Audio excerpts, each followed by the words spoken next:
जय श्री राम। शुरू करते हैं। मंगलमय मंगल करण वीतराग विज्ञान, नमो ताहि जाते भये अरहंतादि महान। करि मंगल करि होम महा, ग्रंथ करन के काज।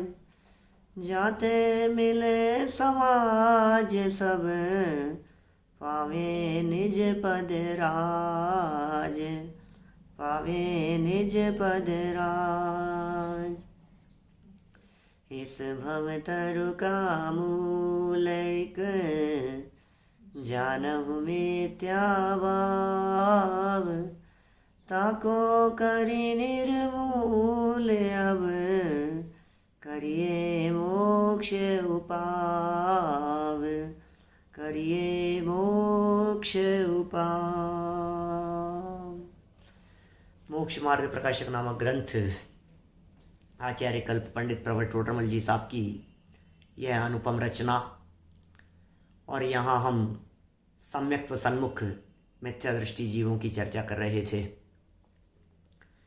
कल तक जो चर्चा हुई उसमें यह बतलाया गया कि भैया परीक्षा करके जानना। 3 महत्वपूर्ण बातें यहाँ कही गई सम्यक दर्शन की प्राप्ति के लिए। एक उद्देश्य, एक लक्षण निर्देश और एक परीक्षा। उद्देश्य माने नाम जान लेना, लक्षण निर्देश माने लक्षणों को पहचानना, और तीसरे नंबर पर कहा गया परीक्षा, परीक्षा करके जानना।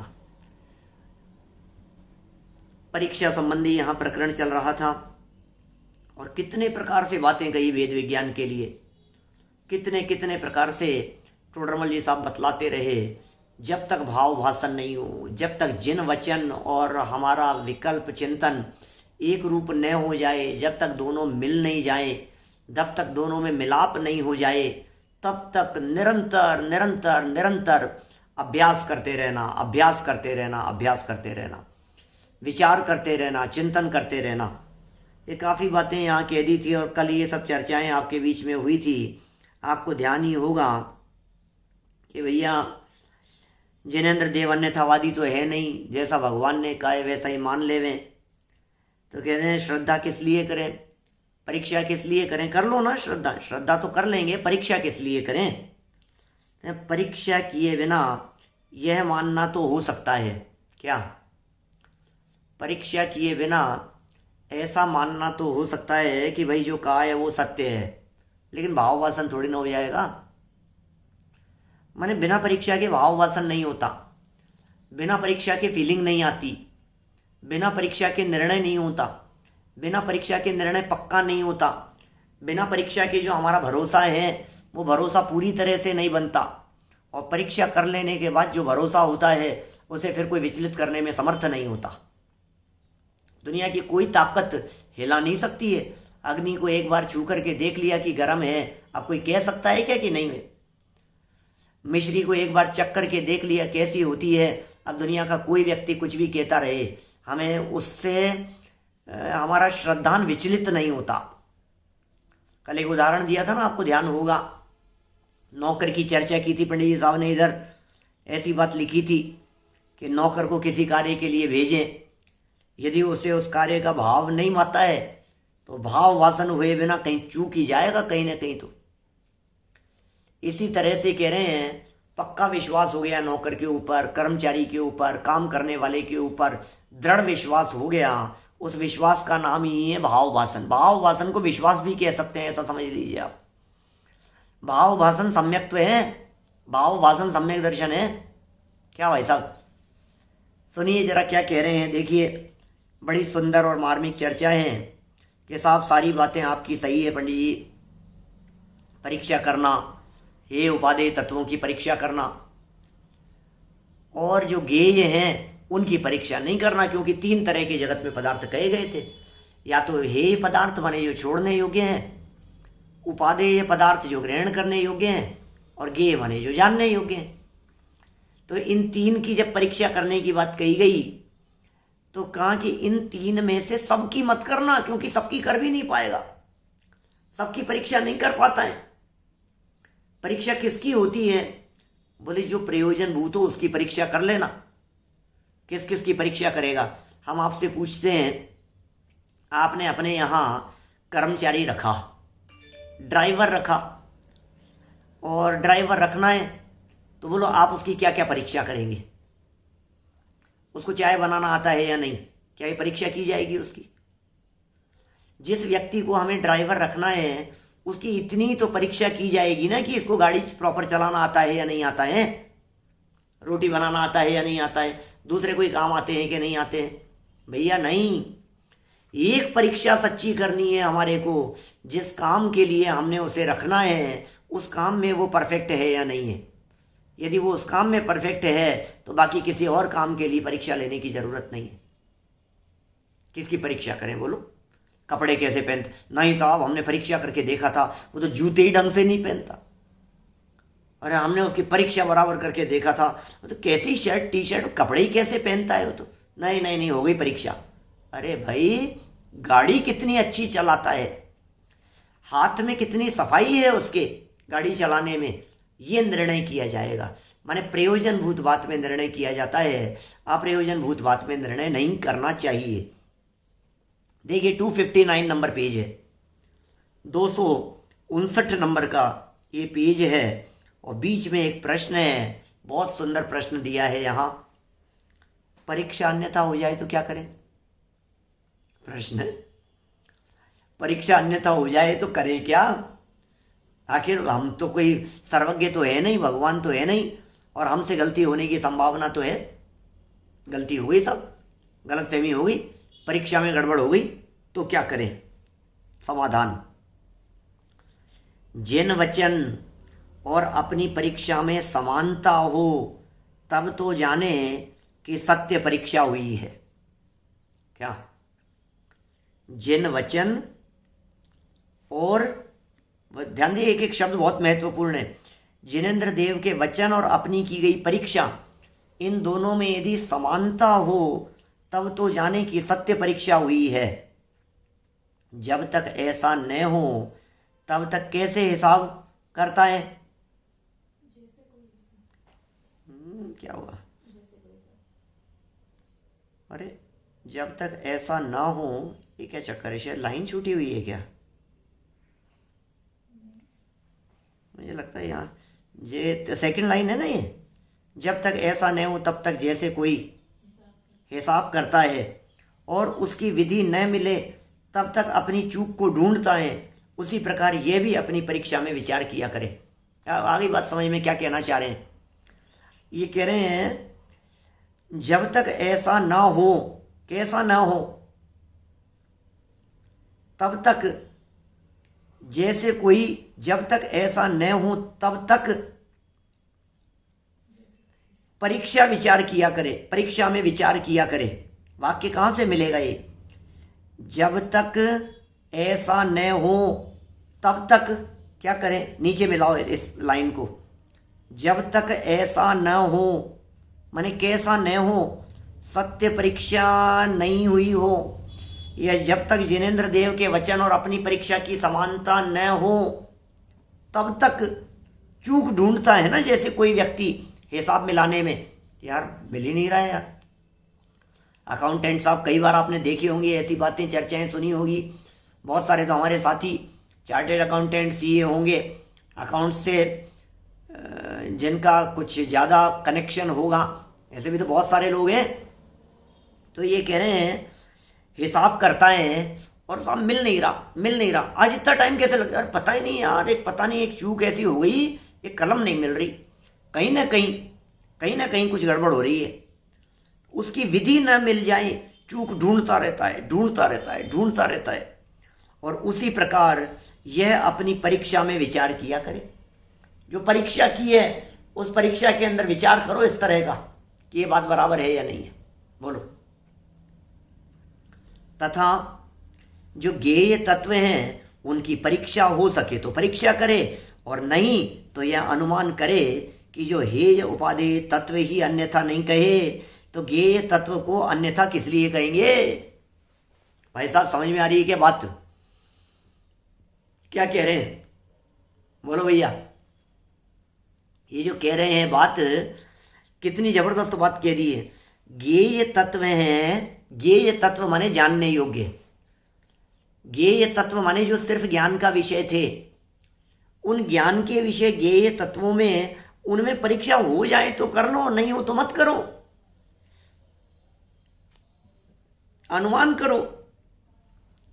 लेकिन हेय उपादेय तत्व, तत्व ही फिर ये विचार करना गेय तत्वों के बारे में, यार जो प्रयोजन भूत के बारे में झूठ नहीं बोलता वो बिना मतलब के बारे में क्यों झूठ बोलेगा? बोलो, लाखों करोड़ों रुपयों के हेर फेर के अंदर जिसने आज तक कभी झूठ नहीं बोला है, वो व्यक्ति, आप ही बतलाओ मेरे को, वो व्यक्ति ऐसा कैसे हो सकता है कि वो हमारे को इसके बारे में झूठ बोल देवे? रोटी खाई कि नहीं खाई, पानी पिया था क्या? हाँ पी लिया था, क्या मैंने ये काम कर दिया? अरे छोटे मोटे काम हो गए ना, काहे को झूठ बोलेगा वो व्यक्ति? अच्छा वो आए थे क्या? हाँ आए थे सब। झूठ बोल रहा है साहब, ये झूठ बोल रहा है, कि क्यों झूठ बोलेगा भैया? जो प्रयोजन भूत बातों में झूठ नहीं बोलता वो बिना मतलब की बातों में क्यों झूठ बोलेगा? रोटी पानी सब्जी एप्पल केला अमरूद, इन बातों में का दम है? इन सब छोटी मोटी बातों में करोड़ों में फेर फार नहीं कर रहा है, वो 100 रुपए के अंदर बेईमानी नहीं करेगा। ये बात समझ लीजिए आप। लाखों रुपयों के हिसाब के अंदर जो व्यक्ति ईमानदार है, वो व्यक्ति नियम से 100 रुपए 500 रुपए के अंदर गड़बड़ी नहीं करेगा, नहीं करेगा, नहीं करेगा, ये विश्वास होता है। तो ये कह रहे हैं जब जिनेंद्र देव के द्वारा कहे गए हेय और उपादेय तत्वों में सच्चाई है, तो जिनेंद्र भगवान द्वारा कही गई बातें जो अप्रयोजन भूत बातें हैं, उनमें कैसे झूठ हो सकता है? कि नहीं नहीं साहब क्या बात कर रहे हो साहब, यहाँ दिन रहता है तो अमेरिका में रात होती है, अमेरिका में दिन होता है तो यहाँ रात हो जाती है, यहाँ ऐसा होता है, सैटेलाइट से देख रहे हैं तो पृथ्वी तो गोल दिखाई दे रही है, यहाँ तो फ्लैट, ये तो फ्लैट कह रहे हो। अरे भाई क्यों झूठ बोलेंगे, क्यों झूठ बोलेंगे? ये तो बताओ, कुछ भी तो हेतु नहीं है। एक बात कहूं आपको, जो भी कोई व्यक्ति झूठ बोलता है, अन्यथा कहता है, उसके पीछे 2 ही हेतु हो सकते हैं, या तो वो रागी हो या कशाई हो। झूठ बोलने के 2 ही कारण होते हैं, तीसरा कोई कारण नहीं होता है झूठ बोलने का। ऐसा संभव ही नहीं है कि किसी और कारण से झूठ बोले। बोलो क्यों झूठ बोला भाई साहब? एक कारण तो ये हो गया, राग द्वेष था, कोई बात नहीं यार, कोई बात नहीं, इनसे भी बदला लेना था, ये भाव था मन में तो झूठ बोल दिया। और दूसरा ये था कि पता ही नहीं था करें क्या, हमें ही नहीं मालूम था, झूठ बोलने में आ गया। तो 2 कारणों से झूठ बोलता है व्यक्ति। अब ये जो जिनदेव हैं, ये जिनदेव वीतरागी भी हैं और ये जिनेंद्र देव सर्वज्ञ भी हैं। जब जिनदेव वीतरागी और सर्वज्ञ हैं तो वे किसी भी रूप में झूठ नहीं बोल सकते, अन्यथावादी नहीं है वे। हे उपादेय तत्व ही अन्यथा नहीं कहे तो गेय तत्व को अन्यथा किस लिए कहेंगे? जैसे कोई प्रयोजन रूप कार्यों में भी झूठ नहीं बोलता, वह अप्रयोजन झूठ क्यों बोलेगा? एक एक शब्द कितना मार्मिक है, कितना चिंतन की गहराइयों से निकले हुए शब्द हैं भाई साहब। प्रयोजन भूत में ही जो झूठ नहीं बोलता, वो अप्रयोजन भूत में झूठ क्यों बोलेगा? इसलिए गेय तत्वों का स्वरूप परीक्षा द्वारा भी अथवा आज्ञा से जाने। हे उपादेय में तो परीक्षा करे, क्या कह दिया है? जो हेय थे या उपादेय थे उनमें तो परीक्षा करें, और जो गेय तत्व थे उन्हें आज्ञा से जाने। यदि उनका यथार्थ भाव वासित न हो तो भी कोई दोष नहीं है। आपको ध्यान है पीछे 52 नंबर पेज पर जहां भ्रम की चर्चा की थी, वहां टोडरमल जी ने रस्सी को सांप जानने तक की बात कह दी थी। सम्यक ज्ञान के अन्यथा रूप वाला एक प्रकरण आया था पीछे, उसमें गजब की बात कह दी थी। 4थे अध्याय के अंदर भी बात थी इस प्रकार की, 4थे अधिकार में। वहां भी उन्होंने, क्या फर्क पड़ता है हिसाब नहीं जानता तो? अच्छा सम्यक दृष्टि जीव है, कंप्यूटर चलाना आना चाहिए कि नहीं आना चाहिए? नहीं आता, नहीं आता तो नहीं आता, कोई बात नहीं। अच्छा सम्यक दर्शन प्राप्ति के लिए इंग्लिश जानना चाहिए कि नहीं? कितनी जरूरी है? सम्यक दर्शन की प्राप्ति के लिए साइंस जानना चाहिए कि नहीं? सम्यक दर्शन की प्राप्ति के लिए नोट गिनना आना चाहिए कि नहीं? यदि ये कंपलसरी मान लोगे ना सम्यक दर्शन की प्राप्ति के लिए, तो सबसे बड़ी समस्या ये आएगी भाई साहब कि तिरियंचों को कैसे होगा। नोट तो गिनते ही नहीं है उन्हें तो नोट गिनना आता ही नहीं है, उन्हें कैसे सम्यक दर्शन मान लोगे। ये सब अप्रयोजनभूत बातें हैं। ये आता हो या नहीं आता हो, प्रयोजनभूत काम आता है। वो प्रसंग याद करना नाविक वाला, या नहीं सुनाने वाला, वो जो नाविक था, तैरना आता है कि नहीं? दुनिया के सारे काम आते हो लेकिन तैरना नहीं आता है तो कुछ नहीं होता, खत्म हो गया काम। सुनिए जरा क्या कह रहे हैं। तत्वों का स्वरूप परीक्षा द्वारा भी अन्यथा आज्ञा से क्या क्या क्या है, जैसे जैसे इस पैराग्राफ की नीचे से तीसरी लाइन देखो, जैसे कोई प्रयोजनभूत कार्यों में भी झूठ नहीं बोलता, वह अप्रयोजनभूत झूठ क्यों बोलेगा? इसलिए ज्ञेय तत्वों का स्वरूप परीक्षा द्वारा भी अथवा आज्ञा से जाने, और यदि उनका यथार्थ भाव वासित न हो तो भी दोष नहीं है।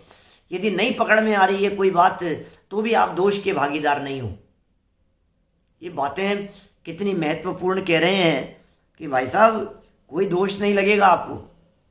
और सुनो, सत्यवादी और कदाचित अप्रयोजनभूत बातों के बारे में गलत भी निकल जाए तो भी झूठ नहीं है, तो भी दोष नहीं है।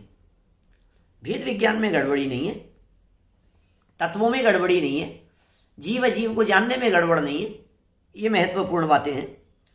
देखिए, इसलिए जैन शास्त्रों में जहाँ तत्वादिक का निरूपण किया वहाँ तो हेतु से, युक्ति से है, इसी तरह से और भी न्याय से, नय से, प्रमाण से, इनके द्वारा जिस प्रकार उसे अनुमान आदि से प्रतीति आए उसी प्रकार कथन किया है जैन शास्त्रों में।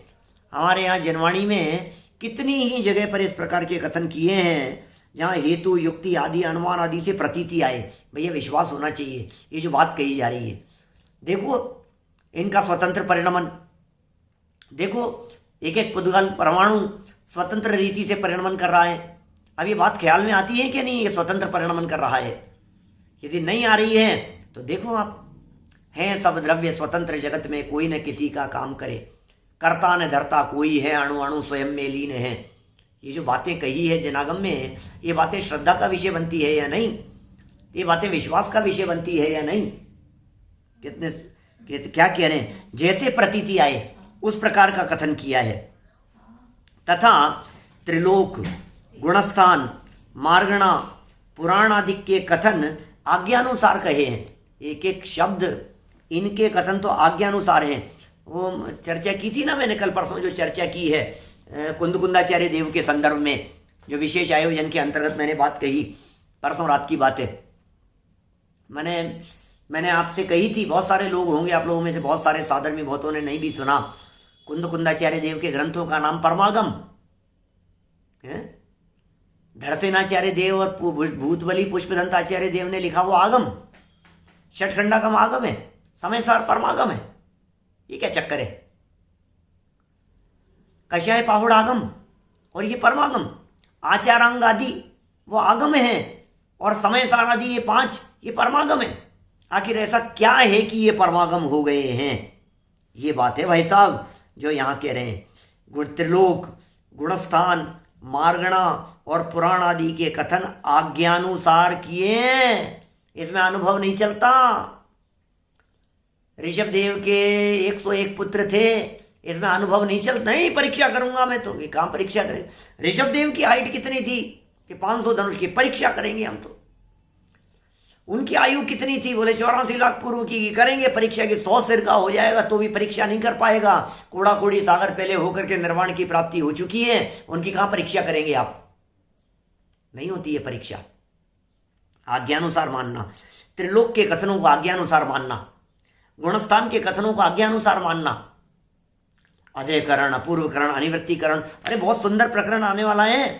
ये तो आज थोड़ा सा एक नीरस जैसा प्रकरण थोड़ा बहुत ये चल रहा है, मतलब इतनी सरसता नहीं दिख रही है।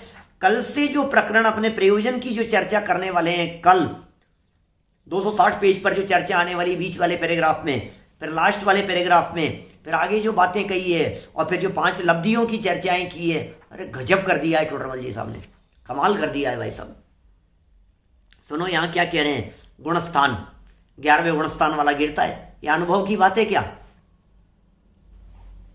नियम से गिरेगा 11वें गुणस्थान वाला, तीसरे गुणस्थान वाला ऊपर भी चढ़ सकता है, चौथे में हिलते दांत का उदाहरण देते हैं ना, दांत हिल रहा था वापस भी जम सकता है, तीसरे से चौथे में चले जाए, पहले से सातवें में चले जाए, सातवें से पहले में आ जाए।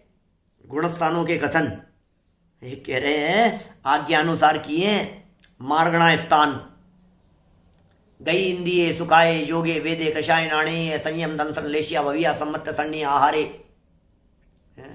14 मार्गणाओं के नाम बतला दिए, कौन कौन सी मार्गणाओं में कौन कौन से गुणस्थान अधिक संभव है, 3 लोक में कहाँ स्वर्ग है, फिर ऊपर 9 ग्रेवक है, 9 अनुदिश है, 5 अनुत्तर हैं, कहाँ सर्वार सिद्धि है, विमान किस तरह के हैं, कैसे वातवलय हैं, सिद्ध भगवान कौन सी जगह पर विराजमान है।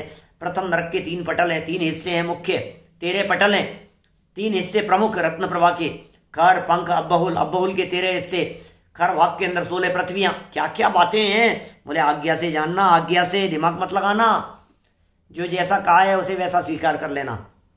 2 बातें हो गई, त्रिलोक गुणस्थान, तीसरी मार्गणा स्थान कह दी, और चौथी कह दी पुराणादिक के कथन। लो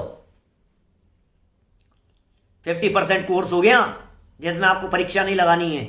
एक तरफ करणानुयोग कह दिया, त्रिलोक गुणस्थान और मार्गणा कह करके करणानुयोग कह दिया, और पुराण आदि कह करके प्रथमानुयोग कह दिया। इसका मतलब प्रथमानुयोग और करणानुयोग के विषयों में परीक्षा नहीं होती है। क्या समझ में आई बात? जहां जहां प्रथमानुयोग के कथन हो और जहां जहां पर करणानुयोग के कथन हो वहां परीक्षा नहीं होती है। चरणानुयोग में परीक्षा होती है, बिल्कुल होती है। कभी द्विदल की परीक्षा की बात करेंगे, कभी किसी पदार्थ में जीवोत्पत्ति की बात करेंगे, कभी पंच उदंबर फल हैं और का इनमें इस तरह से जीव होते हैं। विश्वास नहीं होता तो इस फल को तोड़ करके देखो, और तोड़ते एकदम ऐसे उड़ता हुआ सा दिखाई देता, और यार ओ हो ये क्या हुआ, परीक्षा करके देख लिया हमने। अंजीर वगैरह में इस तरह के बहुत सारे दिखते हैं ऐसी चीजों में। तो मेरा कहने का मतलब यह है कि चरणानुयोग में परीक्षा संभव है। रात्रि में ऐसा हो जाता है, परीक्षा कर लो, आपको समझ में आ जाता है यार। सनलाइट के अंदर ये होता हुआ दिखाई दे रहा है। पहले हमने रात्रि भोजन त्याग संबंधी कई प्रवचन के 4 प्रवचन है रात्रि भोजन संबंधी यूट्यूब पर, पुरुषार्थ सिद्धि उपाय के बीच में चले थे, तब चलाए थे, नई प्लेलिस्ट बना करके डाले हैं, उसमें सुनो जरा तो आपको पता लगे किस किस प्रकार से तर्क से, युक्ति से, न्याय से समझ में आ रही है वो बात। चरणानुयोग में जीवोत्पत्ति की बात समझ में आती है, हिंसा की बात समझ में आती है, सत्य झूठ की बात समझ में आती है, चोरी आदि के अंदर होने वाले परिणामों की आकुलता निराकुलता, ये बातें परीक्षा की कसौटी पर कसकर, ये चोरी है कि नहीं है, कैसे पता लगेगा कि तू छिपना चाहता है, छिपाना चाहता है कि नहीं, ये बता। हाँ छिपाना तो चाहता हूं यार, पता नहीं लग जाए, इसका मतलब गलत काम है, कर लिया निर्णय। पाप किसे कहते हैं? दादा कहते हैं कई बार इस तरह की बात, पाप किसे कहते हैं? जो दूसरों से छिपाकर किए जाएं उन कार्यों को पाप कहते हैं। बोलो, जो दूसरे को बताए नहीं जा सके उन्हें पाप कहते हैं। 5 पाप घरों में बंद कमरों में होते हो, जंगलों में खुले आम होते हो, पाप है सब पाप। बताना नहीं चाहता, दिखाना नहीं चाहता, छिपाना चाहता है, ढकना चाहता है, सब पाप है। तो मेरा कहने का मतलब चरणानुयोग के विषयों में परीक्षा होती है, प्रथमानुयोग में कोई परीक्षा नहीं होती। हम ये परीक्षा नहीं कर सकते हैं कि ऋषभ देव स्वामी किसके पुत्र थे, कितनी शादियां थी, जो कुछ भी था, इतने रत्न बरसे थे, इतने करोड़ रत्न बरसते हैं, इतने वाद्य यंत्र होते हैं, इनका ऐसा होता है, उनका ऐसा नहीं चलती है अपनी। कहाँ चलाओगे बताओ? सोचो आप, कितना भी सोच लो आप, कितना भी दिमाग लगा दो, आप उन चीजों की बारीकी में नहीं जा सकते, आप उस निर्णय पर नहीं पहुंच सकते। ये 100% सच्ची बात है। एड़ी से चोटी तक का जोर लगाने के बावजूद भी हम ये नहीं कर पाएंगे कि उनकी गहराई में चले जाएं। श्रद्धा से स्वीकार करना पड़ेगा। प्रथमानुयोग श्रद्धा का विषय है, करणानुयोग श्रद्धा का विषय है, चरणानुयोग और द्रव्यानुयोग में किंचित परीक्षा होती है। इसलिए ये जो लाइन है, त्रिलोकाधिक, गुणस्थान, मार्गणा, पुराणाधिक, हरिवंश पुराण के कथन, रवि शेणाचार्य द्वारा कहे गए पद्म पुराण के कथन, पांडव पुराण के कथन, बोले ये कथन आज्ञानुसार किए हैं, इसलिए हे उपादेय तत्वों की परीक्षा करना योग्य है। क्या समझ में आ रही है बात? हे उपादेय तत्वों की परीक्षा करना योग्य है। चलिए आगे चलते हैं। वहां जीवादि तत्वों, जीवादि द्रव्यों व तत्वों को तथा स्वपर को पहचानना, ये असली बात है भाई साहब। जीवादि द्रव्यों को पहचानना और जीवादि तत्वों को पहचानना, जीवादि 6 द्रव्य और जीवादि 7 तत्व, ये समझना क्या कह रहे हैं। 6 द्रव्य और 7 तत्व, और इनमें भी स्वयं और पर दोनों को पहचानना। इसका मतलब इन 7 तत्वों में स्वयं कौन है और पर कौन है, उन्हें पहचानना। समझ में आ रही है बात? ऐसा भी कह सकता हूं कि 6 द्रव्यों का जो कथन है ये ज्ञान की अपेक्षा से है, और 7 तत्वों का जो कथन है वो श्रद्धा की अपेक्षा से है। बोलो, ख्याल में आ रही है बात आपको? 6 द्रव्यों को पहचाना, कैसे पहचाना, और 7 तत्वों को पहचाना, ये कैसे पहचाना। जीवादि 6 द्रव्यों को पहचाना, ये पहचाना किसकी अपेक्षा से? ज्ञान करने की अपेक्षा से। ये जीव द्रव्य है या अन्य द्रव्य है, ज्ञान की अपेक्षा से पहचान लिया। चींटी जीव है, 2 इंद्रिय जीव है, पंचेंद्रिय जीव है, ये सब जीव है। कैसे पहचाना आपने? ज्ञान की अपेक्षा से पहचाना। ये अजीब है, अरे ये तो अजीब है, टेबल अजीब है, कुर्सी अजीब है, कंप्यूटर अजीब है, ये सब जो आपने कहा ये कैसे पहचाना? सारे ज्ञान की अपेक्षा से। जीव अजीव द्रव्यों को, ये पुद्गल द्रव्य है, लेकिन जीव अजीव तत्व को कैसे पहचानना? ओह, जीव अजीव तत्व को कैसे पहचानना है? तो कह रहे तत्व को पहचानने में स्व और पर, ये भेद विज्ञान करना पड़ेगा।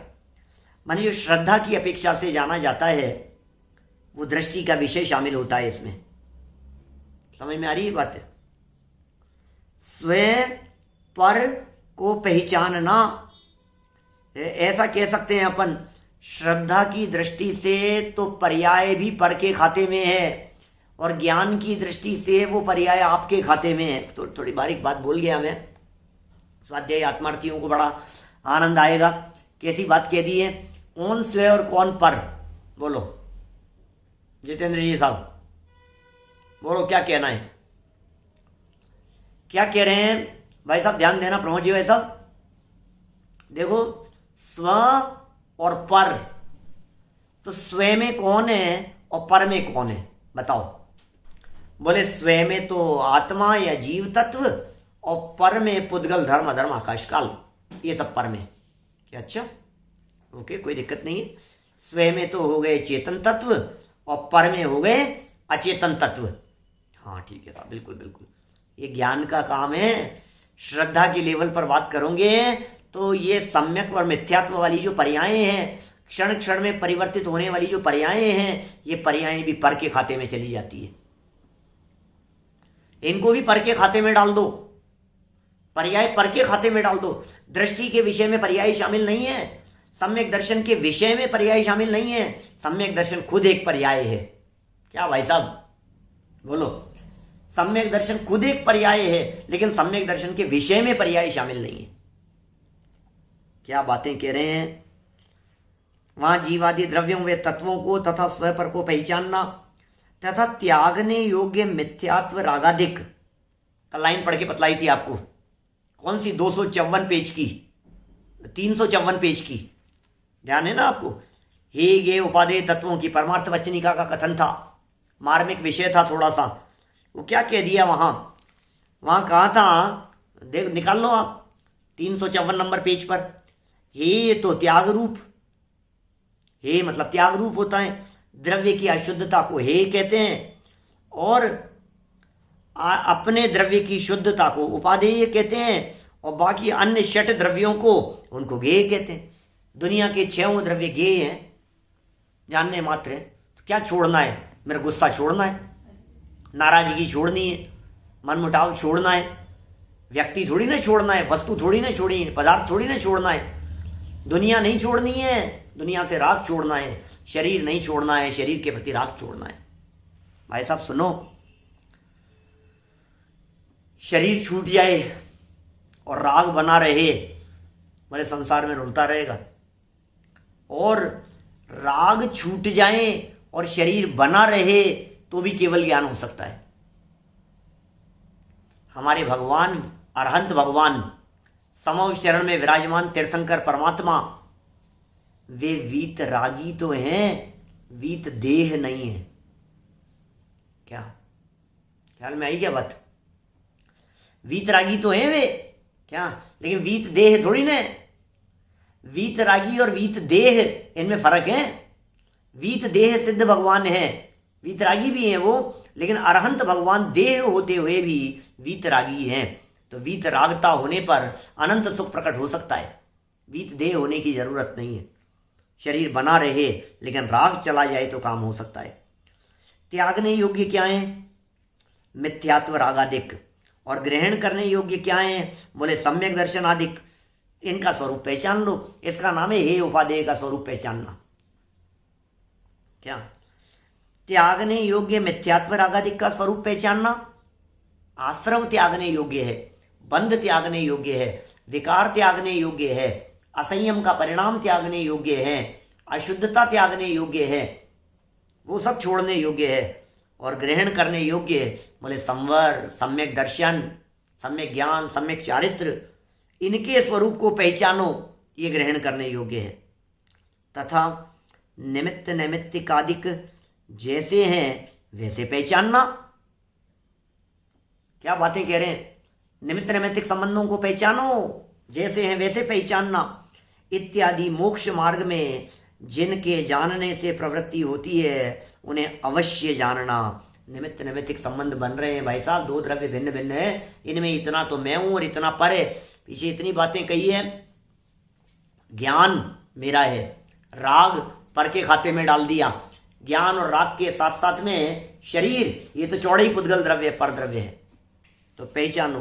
तीन क्रियाएं कही कहते हैं ना कई बार। एक होती है जड़ की क्रिया, एक होती है राग की क्रिया, और एक होती है ज्ञान की क्रिया। अब इन तीनों में मेरी क्या है? एक जड़ की क्रिया है, ये मेरी नहीं, जड़ की क्रिया मेरी नहीं। अरे ये तो जड़ की क्रिया है, अरे ये तो व्रतादिक, ये तो जड़ की क्रिया है, अरे ये तो शरीर आदिक, ये तो जड़ की क्रिया है, ये जड़ की क्रिया तो मेरी नहीं है। फिर कहा राग, राग की क्रिया, राग की क्रिया भी मेरी नहीं है, जड़ की क्रिया भी नहीं है और राग की क्रिया भी नहीं है। अब कहते हैं तीसरे नंबर पर जो ज्ञान क्रिया है, माने ये जड़ की क्रिया होते हुए, राग होते हुए जो ज्ञान चल रहा है, बोले ये मेरा है, ये मेरी चीज है। तो ये कह रहे हैं उन्हें पहचानो, निमित्त नैमित्तिक संबंध को पहचानो। मोक्ष मार्ग में जिनके जानने से प्रवृत्ति होती है उन्हें अवश्य जानना। जिनका संबंध मोक्ष मार्ग से है उन्हें अवश्य जानना। तो इनकी तो परीक्षा करना। अब इन सब की तो परीक्षा करना है, जरूरी है इनकी तो परीक्षा करना। सामान्य रूप से किसी हेतु युक्ति द्वारा इनको जानना, व प्रमाण नय द्वारा जानना, व निर्देश स्वामित्वादि से और सत्संख्यादि से इनके विशेष जानना। ओहो हो क्या कह दिया। सामान्य रूप से किसी हेतु युक्ति द्वारा जानना, क्या कह रहे हैं? किन किन को जानना है? जानना तो है स्वपर को, जानना तो है जीवादि 6 द्रव्यों को, जानना तो है 7 तत्वों को। तो 6 द्रव्यों को, 7 तत्वों को, इन सबको कैसे जानना है? तो बोले जानने के उपाय बतला दिए। तत्वार सूत्र के सूत्र याद आ गए होंगे आप लोगों को। प्रमाण नयर अधिगमय है, क्या निर्देश स्वामित्व साधनाधिकरण स्थिति विधांत है, सत्संख्या क्षेत्र स्पर्शन कालांतर भावाल्प बहुत्वेश्च है। 3 महत्वपूर्ण सूत्र बतला दिए हैं आचार्य देव ने, टोडरमल जी साहब ने। प्रमाण नय द्वारा जानना, प्रमाण से जानो अलग तरह की पद्धति है, नय से जानो अलग तरह की पद्धति है। वे निर्देश स्वामित्वादि से, निर्देश स्वामित्व साधन अधिकरण स्थिति विधान से, और सत्य संख्या क्षेत्र स्पर्शन काल, अंतर, भाव, अल्प, बहुत, इनसे इनके विशेष जानना। जैसी बुद्धि हो, जैसा निमित्त बने, उसी प्रकार इनको सामान्य विशेष रूप से पहचानना। क्या? बुद्धि हो वैसा जानना, जैसा निमित्त बने वैसा पहचानना, आगम के आधार से जानना, शास्त्रों के आधार से जानने का प्रयत्न करना। और क्या कह रहे हैं?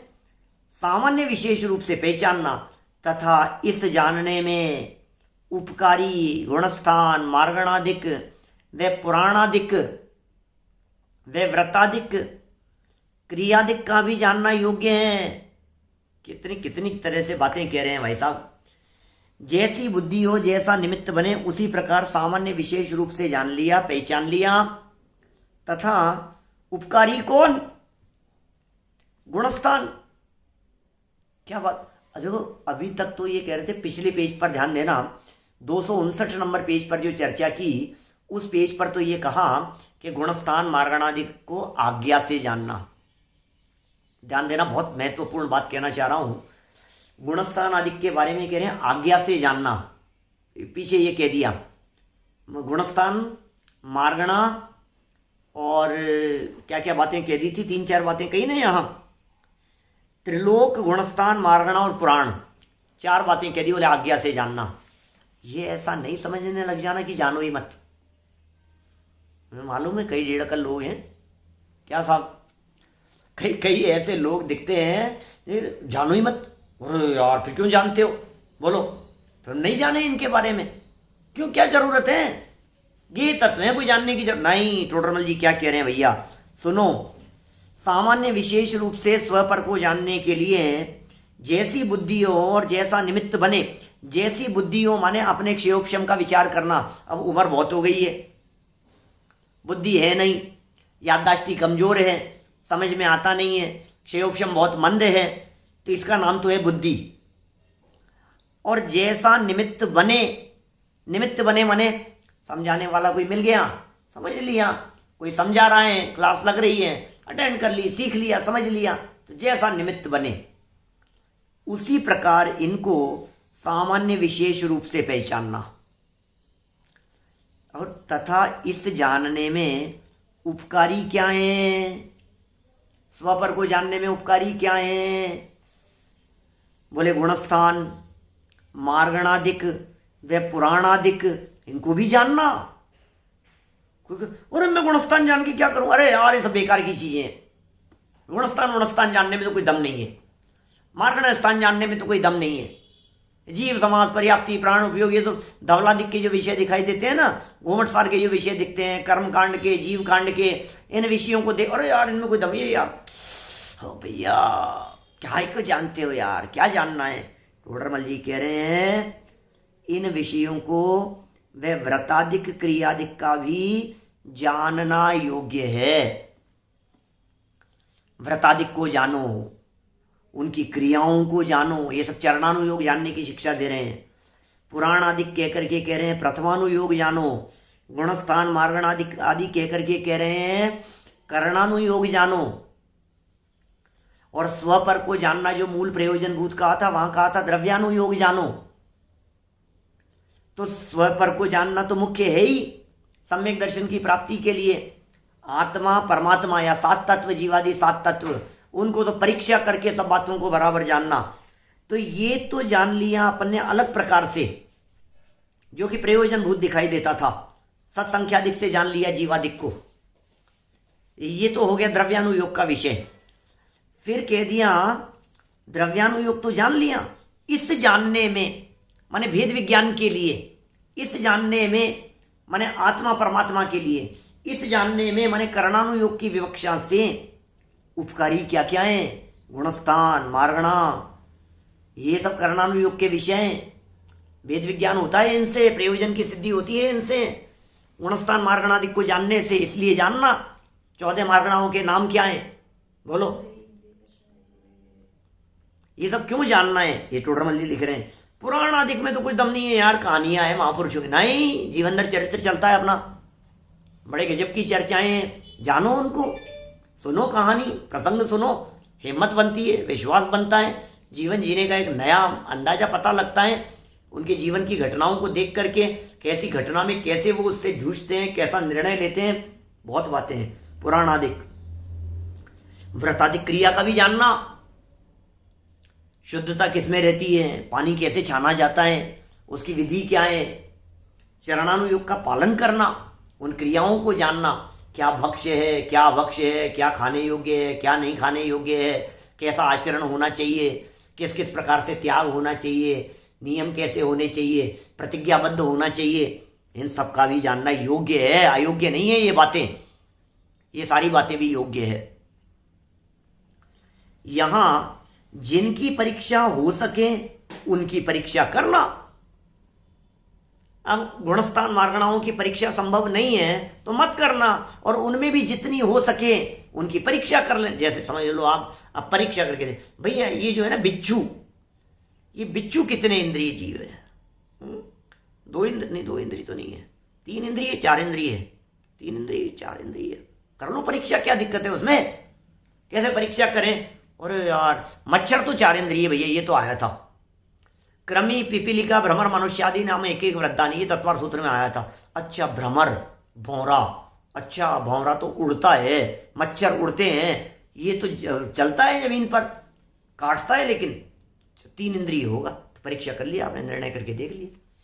किसी जीव के बारे में हमने निर्णय करके देख लिया कैसा है वो, उनके कुछ लक्षणों के आधार पर हमने निर्णय कर लिया। तो ये सब कह रहे हैं जिनकी परीक्षा हो सके, चाहे वो प्रथमानुयोग के विषय हो, उनमें भी यथासंभव परीक्षा अलग प्रकार से होती है।